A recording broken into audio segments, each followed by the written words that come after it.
This is the F-35B Oh, this is kind of interesting though. Lightning II. The Marine Corps' multi-role fighter jet is equipped with the most advanced sensor suite of any fighter in history. And the most powerful engine of any jet in the world, which can reach a top speed of 1,200 miles per I hour. haven't updated my game yet. No, we'll do it in a minute. Revolutionized what fighter aircraft are capable of. And these are the pilots training to fly that $100 million aircraft. We probably have to A lot be of in people just super think, good shape. You know, you show up, fly, and then go home, have a beer, but it's not all like that. Not only are you flying, but you're talking on 4 different radios. Chat, this is a very weird question, okay, chat, but what if, technically, the humans in there, they don't do, okay, they do a lot of maneuvers, right? But what if you could just do that from a distance? What if instead you just put a bot or a computer inside or whatever that could do all the inputs and you would do them from afar instead? You're working the radar. Why do we still need pilots? You're working the T-flare, you're working the electrical optical system there while you're still navigating, talking to ATC, and then working weapons on top of that. Student pilots spend a year training to fly the Latency? F-35 Bravo. Yeah, but dude, with the amount of money that they put into this training and these things, they could just have like a satellite or some shit or another plane in the air, right? If anything, the guy driving the plane could be in another plane, chilling in the air, right? And they have its own network with the other thing, man. Bravo here at the Marine Corps Air Station in Beaufort, South Carolina. This is a pilot's last stop before getting deployed to a fleet squadron overseas. And it's here they learn to handle the multi-role fighter jet in a variety of missions. We do strikes, so aerial interception. We do OCA, DCA, so offensive counter-air, defensive counter-air, armed reconnaissance, and then really the bread and butter though is SEAD, so suppression of enemy air defenses. But are drones these exact planes though? Fighter Attack They're Squadron smaller. 501, also known as the Warlords. Once you complete here, they send you out to the fleet squadrons, you know, out in Yuma or Japan. Student pilots in the training squadron have already completed flight school. Actual The training warlord. is focused specifically on operating Damn, the look at this F-35B. thing. Eventually, every fighter pilot that comes through the Marine Corps is going to go fly an F-35. I'm Michael Watts. I'm a major in the Marine Corps. My grandfather was a pilot in World War II, and I would always go to his house, see his models of his B-25 bomber. And also my father was a Navy pilot in Vietnam. So I kind of grew up with it, you know, in my blood. Right here, we're just basically starting, you learn how to fly the airplane, and then you go through all the different mission sets and basic skills. I don't want to get political Because about this, there are okay? only so many but I have a lot of questions. I feel like, we'll say wasting money, but if, let's say, they had none, would other people act differently because they know they have none? Isn't just the fact of having it, doing its own purpose already? That can fly at a time, most of the pilot's instruction comes on the ground, in the simulator and in the classroom. It's like a puzzle. We weren't allowed One to piece film moves, some you know? classified aspects of the pilot's instruction. But we were allowed to film the pilots practicing the aircraft's most unique capabilities, and go behind the scenes as they suited up for a training mission. During training, it's crucial for the pilots to get comfortable executing the F-35B's STOVL maneuvers, because they'll have to master those techniques on an aircraft carrier. Jeez, Really, the man. main thing is That looks kind of when we cool, fly though. off the ship. So when I get out to Japan here in a few weeks, I'll eventually be learning how to fly off the ship. How do we get on there? We do vertical landings. How do we take off? We do short takeoffs. And so that's really the big reason why we're doing that. Lockheed Martin makes 3 variations of the F-35 Lightning II, but the Marine Corps' F-35 Damn! Bravo is the only one with Such a STOVL small runway to capabilities. stop at. This feature is a big reason why the Marine Corps' 2019 aviation plan called for replacing its current fleet of aircraft with more than 350 F-35Bs. We're replacing all of the Hornets, all of the Harriers, and all the Prowlers with F-35s. Conventional jets need about 3,000 feet for takeoff, but in optimal conditions, an F-35B can take off in just a couple hundred feet. For a That's pretty takeoff, crazy, to be we honest. get onto the runway, and then at that point is when we initiate a conversion. We literally just hit a button, and then the plane goes through its transformer sequence, right? Transformer? Once that's complete, we're now what's called STOVL mode. There's different kinds of short takeoffs we can do. My favorite's the button. It's called a button stow. And just I'm accelerating down the runway, and literally just click a button, and then the plane will take off by itself. It's pretty incredible. And then shortly after takeoff, we can convert back to conventional mode once we get to a certain airspeed. Once in the air, actually handling the jet isn't the most difficult aspect of operating it. Does It's it have actually a guns really on easy it? airplane to fly. It's Oh, yeah, it does. I can see more them. difficult to process the amount of information it provides to you, I would say, knowing where to look at the right time.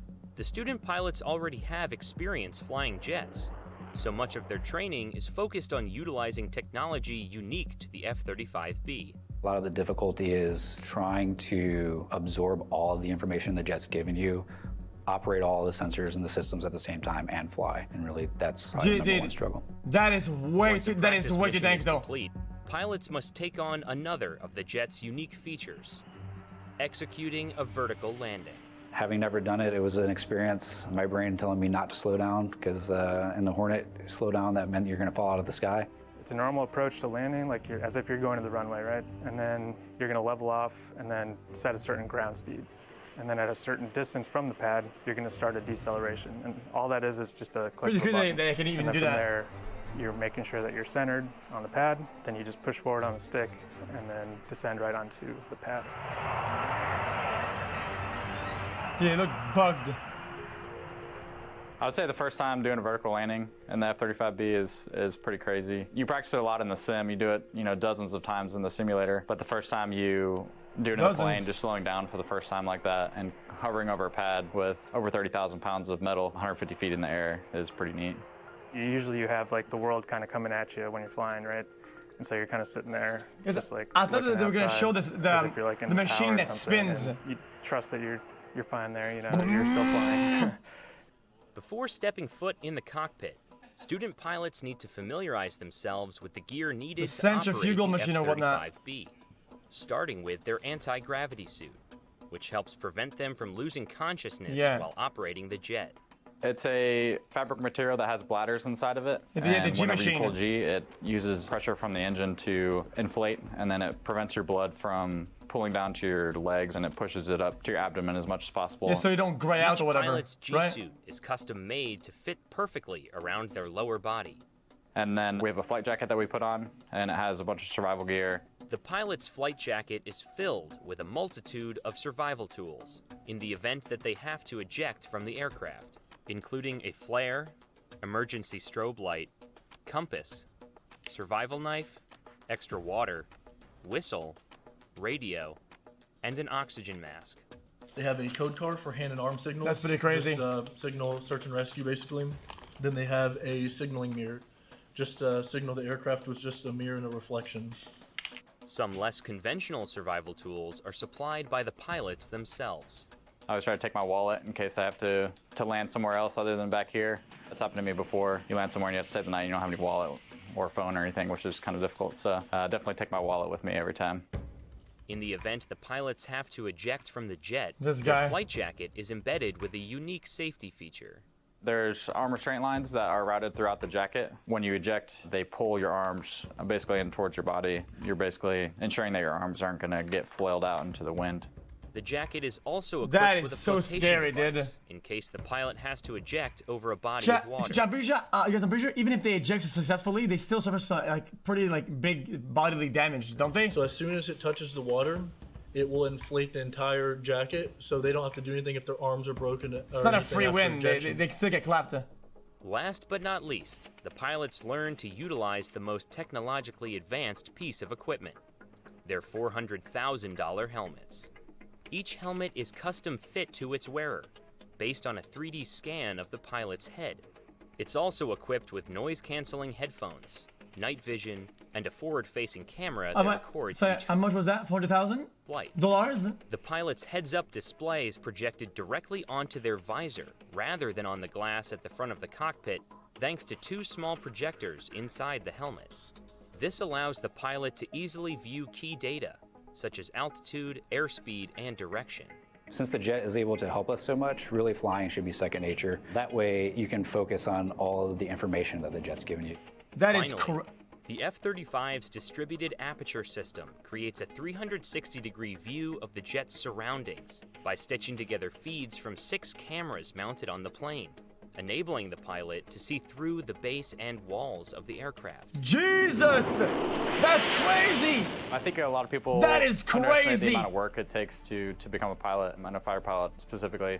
A 1-hour flight, even a simulated one, might mean up to 6 additional hours of briefing, gearing up, flight inspections, and debriefing. Not to mention the hours spent studying for each mission. So you could spend a whole day preparing and debriefing 1 single hour of flight. I think it's awesome to be in the 5th generation stealth fighter, kind of at the tip of the spear. It's a heavily weighted aircraft in terms of the combat power that the Marine Corps brings to the fight, and I'm honored to be a part of that. It's definitely pretty cool to carry on that tradition, talk to my dad about everything that I'm doing now and how it relates to what he did. The all the spinner airports that he machine. flew into, some of the ones that I've flown into as well. So he has stories. The spinner machine. You've seen videos about it. It's kind of cool, dude. I've always kind of wanted to try one of these spinner machines, because when I was there, we had this place for like astronauts, or whatever, and you could try machines like that, and they let me try it. And I'll do it again, a spinner machine. Even if it's just for the day. Joy, your stay outside the sun is shining.